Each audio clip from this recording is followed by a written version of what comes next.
ഇന്നത്തെ സുവിശേഷ പങ്കുവയ്ക്കുക ലൂക്കായുടെ 6-ാം അധ്യായം 27 മുതൽ ഉള്ള വാക്യങ്ങളാണ്. ഈ വാക്യങ്ങളിലൂടെ നാം കടന്നു പോകുമ്പോൾ ദൈവത്തിൻ്റെ കരുണ എപ്രകാരമാണ് മനുഷ്യന് അനുഭവപ്പെടുന്നതെന്ന് നമുക്ക് കാണാൻ കഴിയും. ദൈവം കാരുണ്യവാനായിരിക്കുന്നത് പോലെ നിങ്ങളും കാരുണ്യമുള്ളവരായിരിക്കുവിൻ എന്നാണ് ഈശോ നമ്മളെ പഠിപ്പിക്കുക. ഈശോയുടെ ജീവിതം തന്നെ അവിടുത്തെ സ്നേഹകാരുണ്യമാണ്.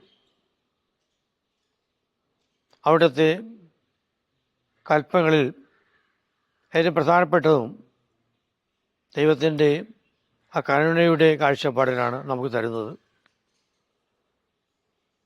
നിങ്ങളുടെ പിതാവ്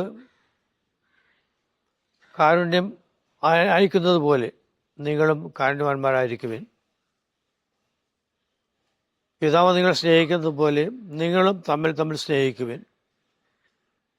ഈ സ്നേഹത്തിൻ്റെ അടിസ്ഥാനത്തിലാണ് ദൈവത്തിൻ്റെ കരുണയെയും ദൈവത്തിൻ്റെ സ്നേഹത്തെയും നാം മനസ്സിലാക്കേണ്ടത്.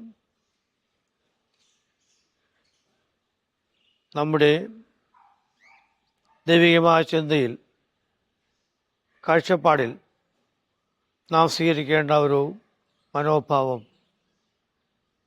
അത് സ്നേഹത്തിൻ്റെ മനോഭാവമാണ്. ആ സ്നേഹം നമുക്ക് കിട്ടുന്നത് കാരുണ്യവാനായ ദൈവത്തിൽ നിന്നാണ്. കരുണയും സ്നേഹവും എല്ലാം ഒരുമിച്ച് പോകുന്ന കാര്യമാണ് വേദപുസ്തകത്തിൽ നാം വായിക്കുന്നത്. എന്നാൽ ഈ ദൈവസ്നേഹത്തെ, കാരുണ്യത്തെ എല്ലാം വികലമായ വിധത്തിൽ പ്രഘോഷിച്ച ഒരു വിഭാഗം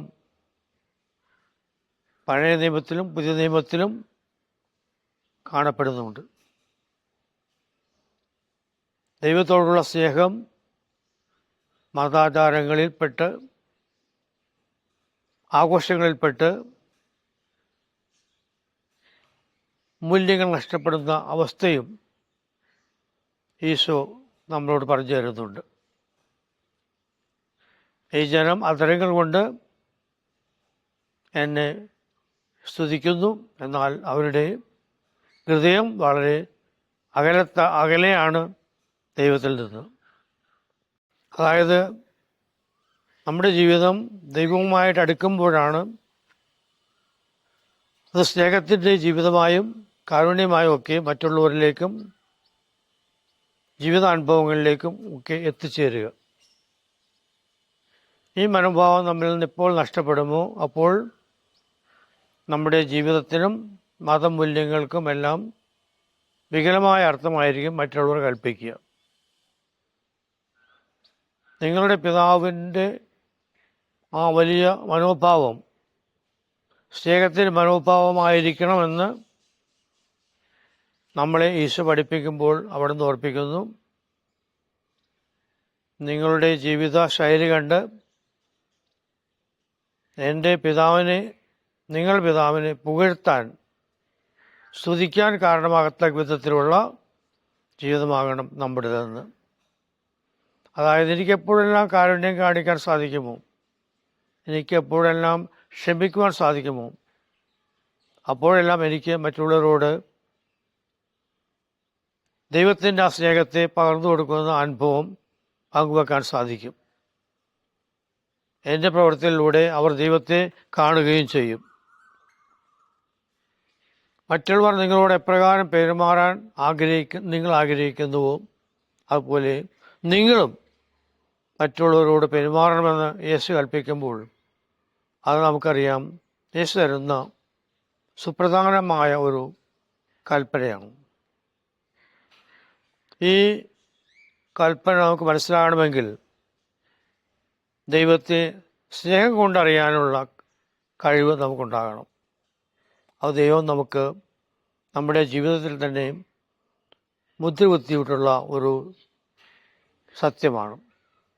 സ്നേഹിക്കാൻ കഴിവുള്ള ഒരു ഹൃദയം ദൈവം നമുക്ക് തന്നിട്ടുണ്ട്. അതിന് വളർത്തി വലുതാക്കി ആ സ്നേഹം വലുതാകുമ്പോഴാണ് നമ്മുടെ ഹൃദയവും മനസ്സുമൊക്കെ വിശാലമായി കാരുണ്യത്തിൻ്റെ ഉറവിടമായി തീരുന്നത്. ഈശോയുടെ ഹൃദയത്തെക്കുറിച്ച് നാം പറയുന്നതാണ് ഹൃദയശാന്തതയും വെളിമയുള്ള ഹൃദയം, കാരുണ്യമുള്ള ഹൃദയം, കാരുണ്യവാനായ ദൈവം.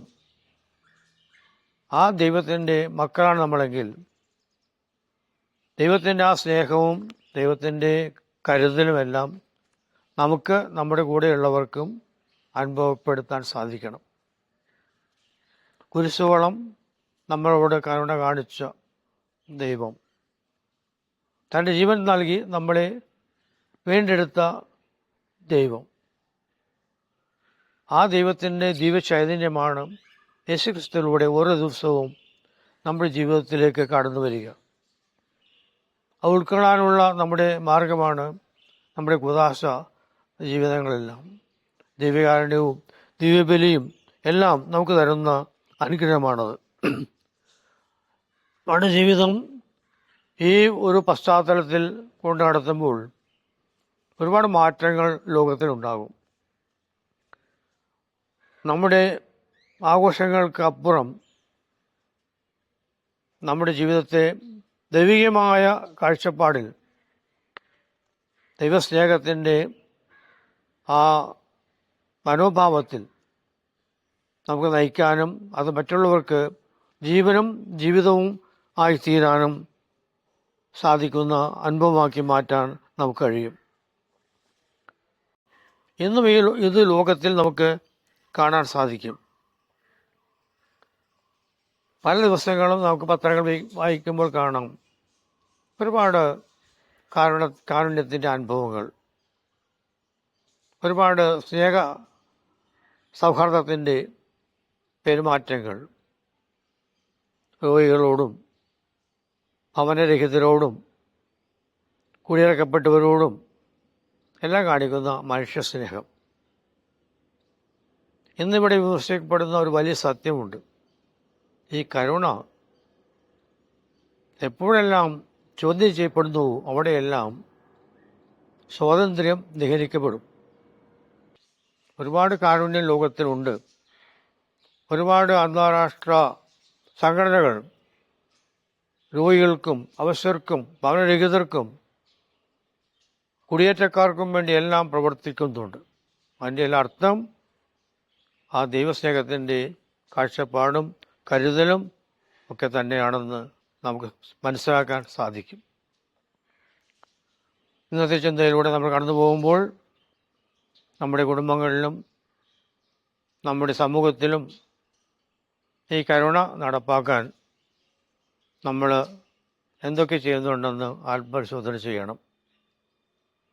എനിക്ക് ഓരോ ദിവസവും കിട്ടുന്ന ചെറുതും വലുതുമായ അവസരങ്ങൾ, അത് നമ്മുടെ പണത്തിൻ്റെ ശക്തി കൊണ്ട് മാത്രമല്ല, അല്ലെങ്കിൽ പണം കൊണ്ട് മാത്രമല്ല, നമ്മുടെ സമയം, നമ്മുടെ സ്വാധീനം, നമ്മുടെ കഴിവ്, നമ്മുടെ മറ്റുള്ളവർക്ക് വേണ്ടിയുള്ള ഒത്താശകൾ, ഇതൊക്കെ ചെയ്ത് എങ്ങനെയെല്ലാം അവരുടെ കരുണ കാണിക്കാൻ സാധിക്കുമോ അവിടെയെല്ലാം കരുണ കാണിക്കാൻ നമ്മളെ ഇന്ന് കൃത്യമായിട്ട് ചിന്തകൾ ഓർപ്പിക്കുകയാണ്. ദൈവം നമ്മെ അനുഗ്രഹിക്കട്ടെ.